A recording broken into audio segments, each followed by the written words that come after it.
अलमारी को जिताइए, 13 नंबर पर बटन दबाइए। आप सभी एक अच्छे जनप्रतिनिधि के रूप में अच्छे विधायक को चुनिए।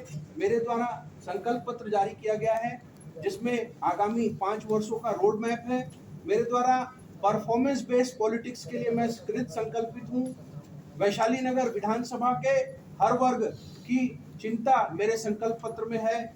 और पूर्व में मैं 1 वर्ष का 365 दिन का पार्षद था। उपचुनाव जीतकर कांग्रेस सरकार के विरुद्ध आया था। मेरे वार्ड में मैंने बहुत सारे विकास कार्य किए हैं।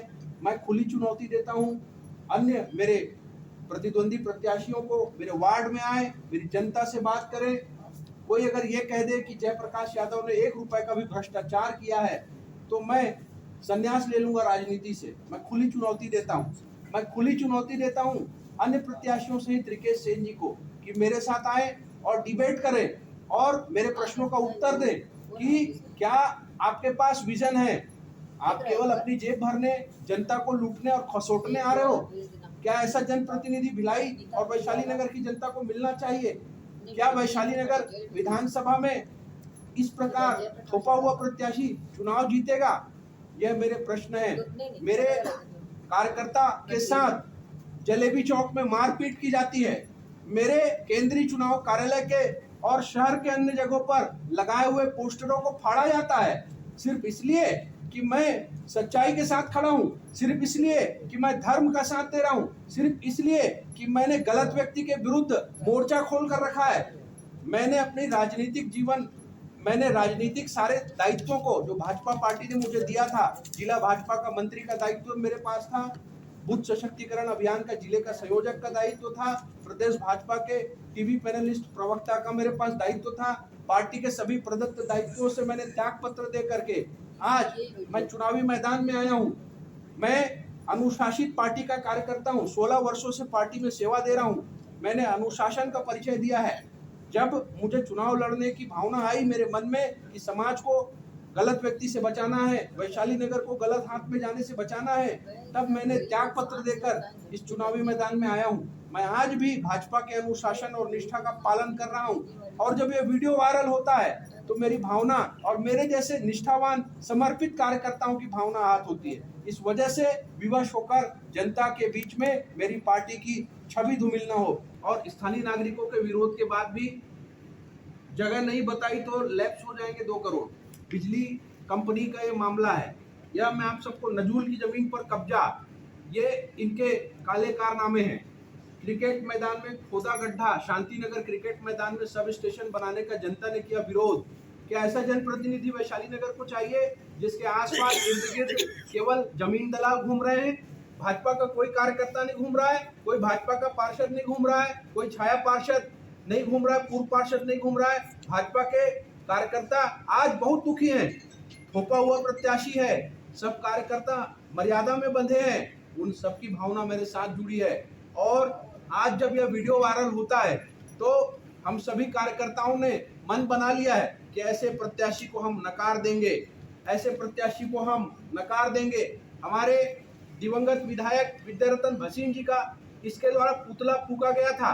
उनके जीते जी उनके घर के सामने से उनकी अर्थी निकाली गई थी। आज उनकी श्रीमती जी, उनकी पुत्री के हृदय में कितनी पीड़ा होगी कि ऐसे व्यक्ति को टिकट मिली है जो कांग्रेसी विचारधारा का है।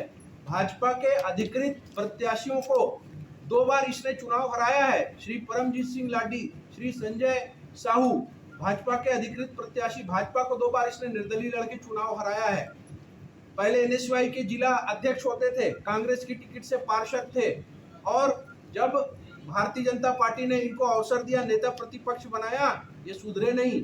नेता प्रतिपक्ष रहते भी कांग्रेसियों के साथ हाथ से हाथ मिलाकर, कंधे से कंधा मिलाकर केवल नगर निगम का कोष को खाली करने का काम इनके द्वारा किया गया है। क्या ऐसा जनप्रतिनिधि वैशाली नगर की जनता को चाहिए?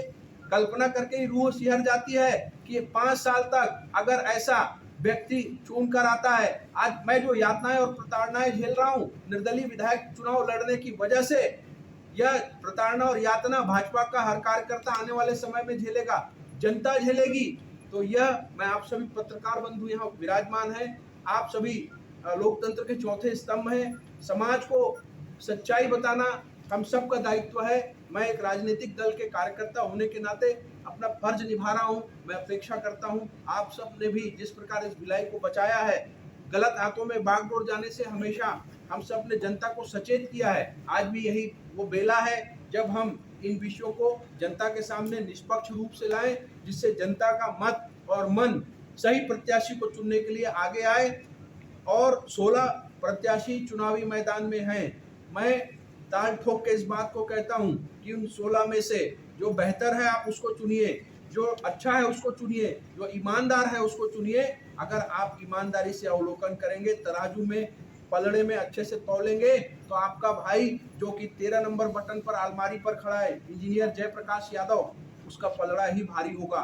मेरे विषय में मैं जनता को यह भी बताना चाहता हूं कि पार्षद चुनाव लड़ने से पहले मैं कॉलेज में मोटी तनख्वाह पाता था। शंकराचार्य इंजीनियरिंग कॉलेज में प्रोफेसर था इंफॉर्मेशन टेक्नोलॉजी डिपार्टमेंट का। मैंने पार्षद एक जनप्रतिनिधि के दायित्व को निभाने के लिए अपने उस पद से त्याग पत्र देकर के पार्षद रहा। आज वैशाली नगर विधानसभा को बर्बाद होने से बचाने के लिए मैंने भाजपा के सभी पदों को त्याग पत्र दे दिया है। तो त्याग करने वाला व्यक्ति, पद का लालची नहीं हूं मैं। अगर मैं पद का लालची होता तो पहले से मेरे पार्टी ने मुझे बहुत सारे पद और सम्मान दिए थे। परंतु पार्टी भी अगर गलत करती है तो कार्यकर्ताओं को उसको सही कर देना चाहिए। ये हमारे अटल बिहारी वाजपेयी जी, स्वर्गीय हमारे राष्ट्र नायक हैं, जो भारत रत्न हैं, उनकी सीख है। उनकी सीख का मैं पालन कर रहा हूं। उन्होंने कहा था कि अगर पार्टी गलत करती है, पार्टी बड़ी होगी तो गलतियां होंगी, राजनीति है, कई ऐसे लोग भी आएंगे, तो कार्यकर्ताओं को उसको सही कर देना चाहिए। ये लोकतंत्र है, हमारी पार्टी में आंतरिक लोकतंत्र जीवित है और उसी के तहत मैं यहाँ बैठा हूँ और अपनी बात को आप लोगों के बीच में रख रहा हूँ। तो इसीलिए वक्त कम है, पूरा जोर लगा दीजिए। कुछ को मैं जगाता हूँ, कुछ को आप जगा दीजिए। हमें 2024 में पुनः प्रधानमंत्री माननीय नरेंद्र मोदी जी को बनाना है। उसके लिए वैशाली नगर में आलमारी को जिताना आवश्यक है। 2023 में वैशाली नगर में अगर आलमारी जीतेगी तो भाजपा की विचारधारा जीतेगी, कार्यकर्ताओं की भावना जीतेगी, जनता जीतेगी। परंतु रिकेश सेन जीतेगा तो एक रावण जीतेगा। अगर रिकेश सेन जीतेगा तो अपराधी जीतेगा। रिकेश सेन जीतेगा तो परपंची, जालसाज, नौटंकीबाज जीतेगा और वैशाली नगर विधानसभा को पूरी तरह से ये समाप्त कर देगा। जो कार्यकर्ता आज उसके साथ में घूम रहे हैं कमल फूल और राष्ट्रवाद को लेकर के, वो कार्यकर्ता भाई आज भी समझ जाएं कि सबसे पहले जीतने के बाद, अरे हमारे नेताओं को इसने नहीं छोड़ा भाई, जिसने इनको नेता प्रतिपक्ष बनाया, जिसने इनको पार्टी से टिकट दी, तो आपकी क्या बिसात है? सबसे पहले आपको समाप्त करेगा। एक पार्षद की टिकट के लिए आपको लाले पड़ जाएंगे, पार्टी में एक मंडल स्तर के पद में आने के लिए भी आपको लाले पड़ जाएंगे। ऐसे लोग जीत कर अगर आएंगे तो भाजपा का अस्तित्व समाप्त हो जाएगा। मैं भाजपा के अस्तित्व को बचाने के लिए लड़ाई लड़ रहा हूँ। यही मेरी बातें और यही मेरी भावनाएं हैं। और यदि आप लोगों के बीच से कोई प्रश्न हो तो मैं आमंत्रित यादव जी, पार्टी ने आप पर भरोसा नहीं किया, आपको टिकट नहीं दिया, रिकेश सिंह जी को दिया, उसके बाद भी आप पार्टी के साथ हैं, क्यों? मेरी लड़ाई भारतीय जनता पार्टी से नहीं है, मेरी लड़ाई प्रत्याशी से है। मेरी लड़ाई व्यक्तिगत रूप से रिकेश सेन जी से है और यह लड़ाई वैशाली नगर विधानसभा के सभी भाजपा कार्यकर्ताओं के हितों की रक्षा की लड़ाई है।